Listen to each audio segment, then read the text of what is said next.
السلام عليكم dear students, how are you? كيف حالكم؟ إن شاء الله تمام. So our video today is going to be again a continuation to a previous video in which I introduced you to the sun letters.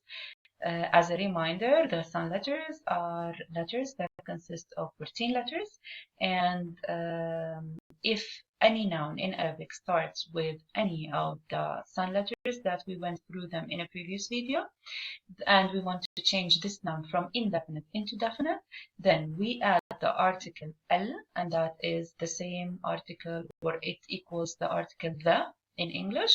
You know, in English we change an indefinite noun into a definite by adding the article or the definite article the. In Arabic, our definite article is a prefix.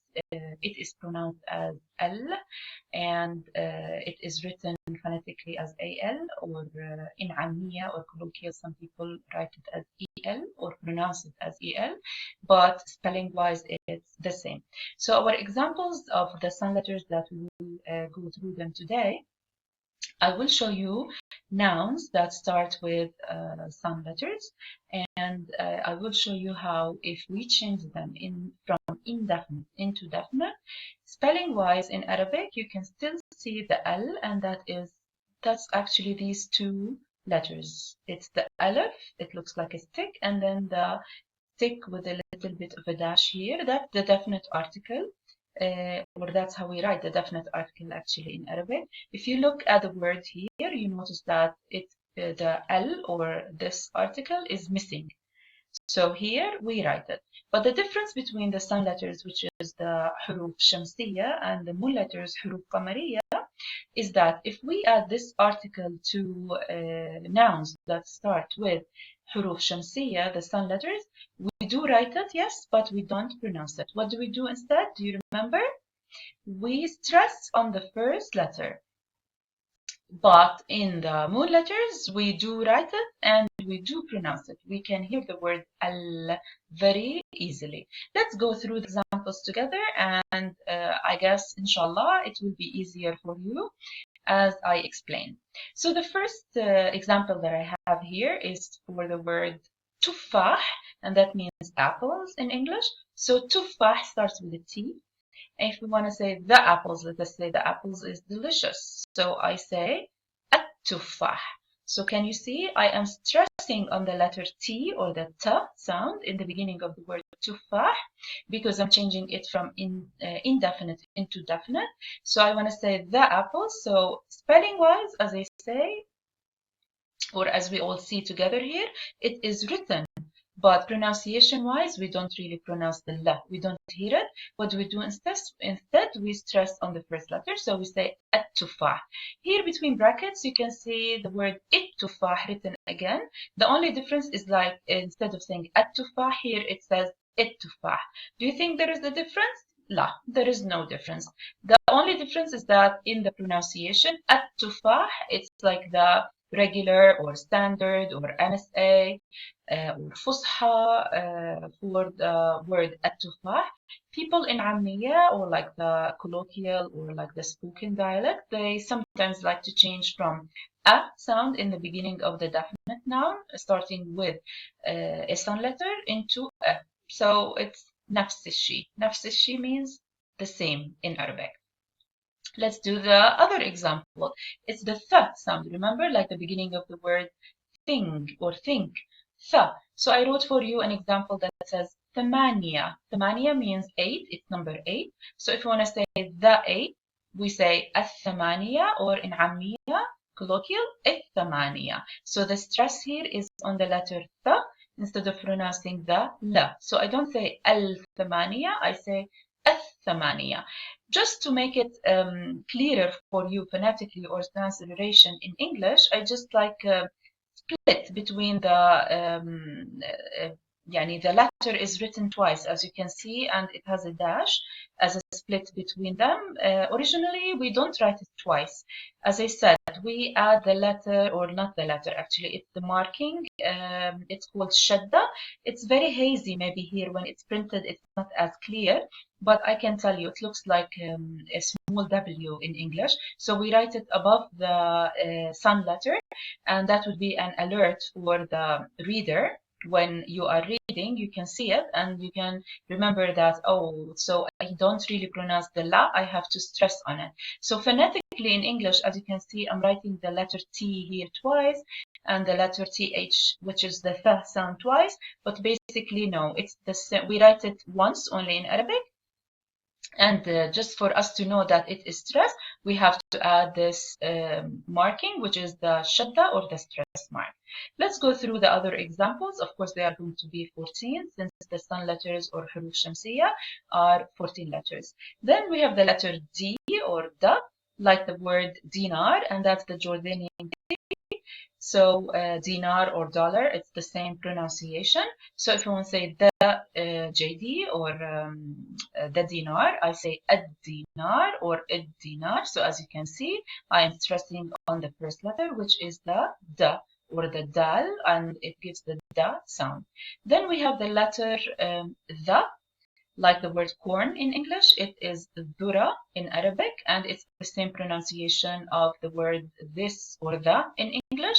So if we say the corn, I say adhura or idhura. Again, you can see the th or the sound is stressed.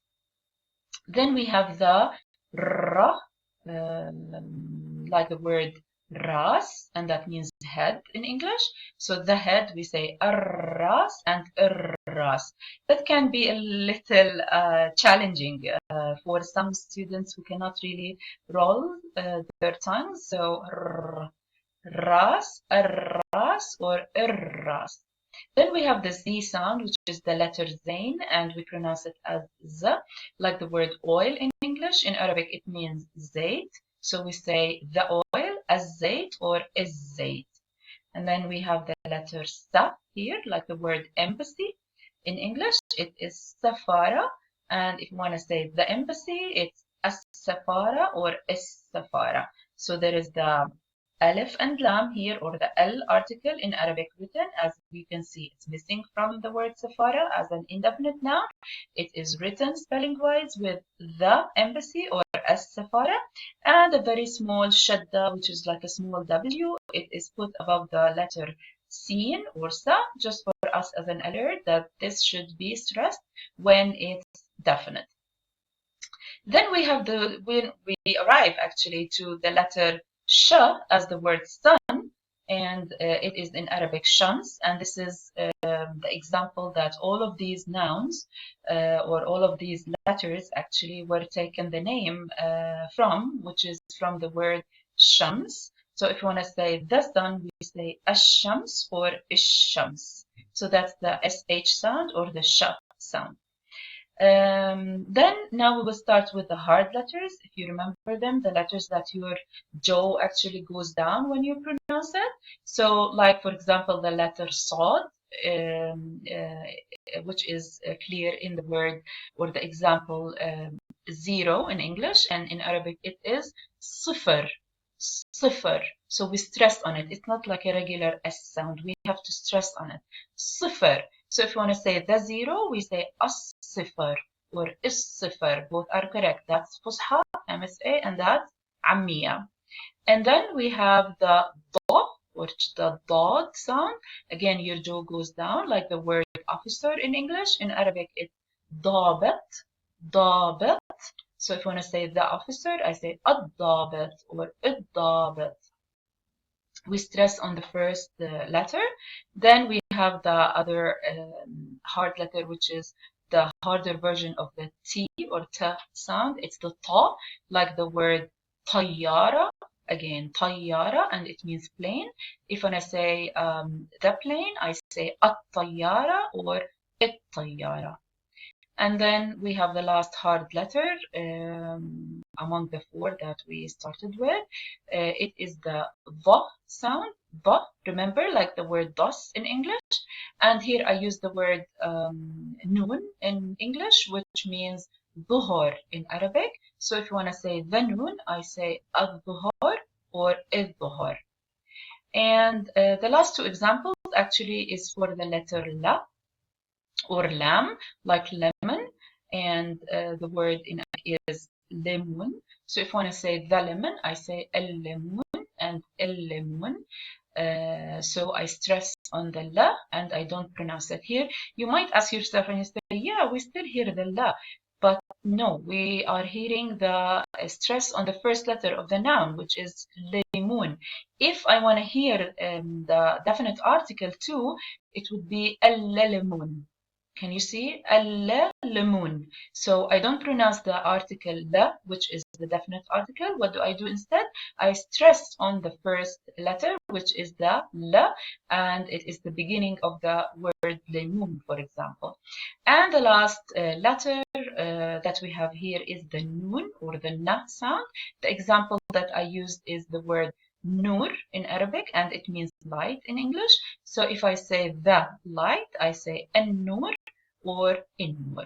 So basically, these are the nouns that I used with sun letters, nouns that start with sun letters, and I changed them from indefinite into definite, and I showed you how we stress on the first letter and we don't really pronounce the l sound, which is in the beginning of the prefix that we add to the nouns in Arabic to change from indefinite into definite.